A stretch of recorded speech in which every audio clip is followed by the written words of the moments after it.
ହ୍ୟୁମାନ ସାଗରଙ୍କ ପାଇଁ କାନ୍ଦି କାନ୍ଦି ଗୀତ ଗାଇଲେ ଶ୍ରେୟା ମିଶ୍ର। ମୋତେ ଛାଡ଼ି ଚାଲିଗଲ ଏହି ଗୀତ ଗାଇ ଆଖିରୁ ଲୁହ ଝରାଇ କାନ୍ଦିଲେ ଶ୍ରେୟା ମିଶ୍ର।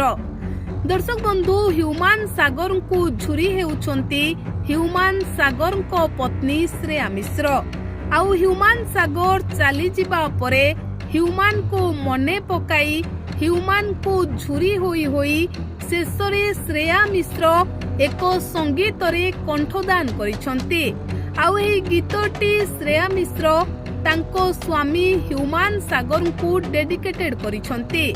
ଦର୍ଶକ ବନ୍ଧୁ, ଶ୍ରେୟା ମିଶ୍ର ଗୀତ ଗାଇବା ବେଳେ ଭୋ ଭୋ ହୋଇ କଇଁ କଇଁ ହୋଇ କାନ୍ଦିଥିଲେ। ଆଉ କାନ୍ଦି କାନ୍ଦି ହ୍ୟୁମାନ ସାଗରଙ୍କ ପାଇଁ ଏହି ଗୀତଟିଏ ଗାଇଥିଲେ, ଯେଉଁ ଗୀତଟିର ନାମ ହେଉଛି ମୋତେ ଛାଡ଼ି ଚାଲିଗଲ।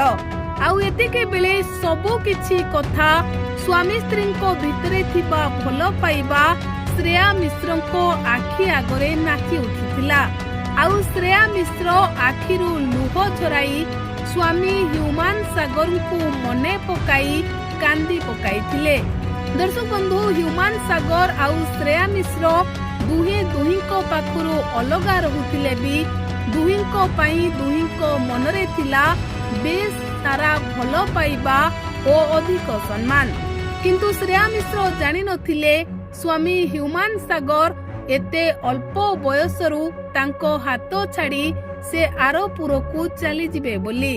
ଆଉ ଆଜି ଯେତେବେଳେ ହ୍ୟୁମାନ ସାଗର ଆରପୁରରେ ଅଛନ୍ତି, ସେତେବେଳେ ଶ୍ରେୟା ମିଶ୍ର ହ୍ୟୁମାନ ସାଗରଙ୍କୁ ମନେ ପକାଇ ଏକ ଗୀତଟିଏ ଗାଇଛନ୍ତି, ଯେଉଁ ଗୀତଟିର ନାଁ ହେଉଛି ମୋତେ ଛାଡ଼ି ଚାଲିଗଲ।